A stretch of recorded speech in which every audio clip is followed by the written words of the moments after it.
Halo Sobat Jantung, kenalkan saya Dr. Santi, spesialis paru. Dan saya Dr. Andre Prawira Putra, spesialis paru. Hari ini kita akan membahas tentang TBC.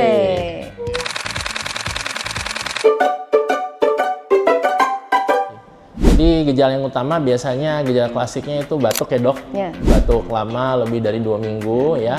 Biasanya minggu, sih ya. dahak ya, batuknya dahaknya produktif.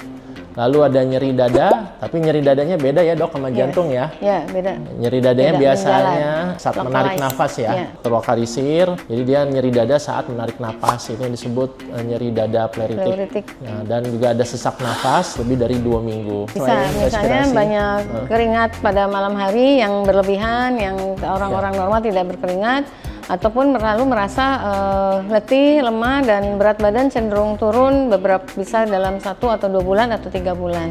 Dan umumnya biasanya juga ada benjolan ya dok, kadang di bagian leher.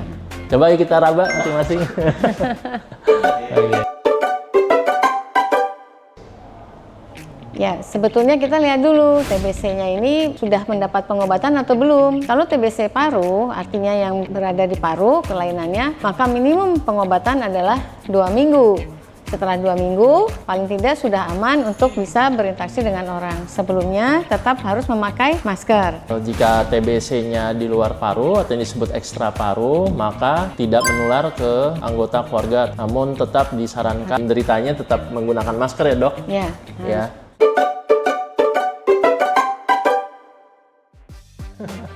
Agar tidak tertular, pertama dari diri kita sendiri. Dari diri kita sendiri mungkin kita harus menjaga daya tahan tubuh kita dengan cara satu, hindari merokok. Karena dari penelitian sudah jelas ada korelasinya bahwa merokok meningkatkan risiko terkena TBC. Dan kedua, istirahat yang cukup ya dok. Lalu makan makanan yang bergizi. Yang pasti sih menjaga daya tubuh kita dengan tadi ya, setelah tidur cukup, beristirahat, dan olahraga memang dibutuhkan. Kemudian bukan menghindari tetapi memakai masker bagi kalau kita berada di sekitar orang-orang yang sedang batuk ya, karena kita tidak tahu penyebab batuk ini sebetulnya apa. Ya. Sakit gula itu teman sejolinya TBC. Ya. Nah, jadi kita hindari jangan sampai terkena diabetes.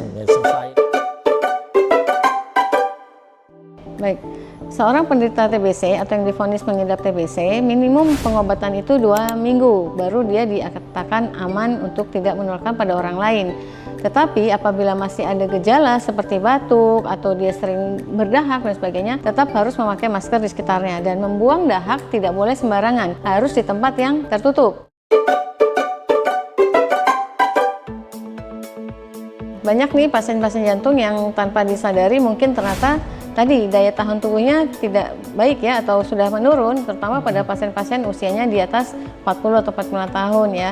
Dan banyak juga pasien jantung yang tadi penderita diabetes, dan tentunya itu sudah menyebabkan daya tahan tubuhnya turun. Nah, ini bisa menyebabkan pasien tersebut terkena TBC. Tapi kalau pasien TBC sendiri belum tentu sakit jantung.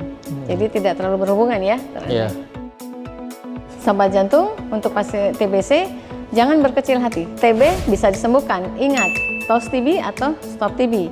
Temukan, obati, sampai sembuh. Untuk para sobat jantung, yuk kita galakan gaya hidup sehat agar kita terbebas dari penyakit TBC dan penyakit-penyakit lainnya. Terima kasih para sobat jantung. Semoga info yang tadi kami sampaikan bermanfaat. Kami sampaikan, salam sehat. Sobat jantung. Sobat jantung.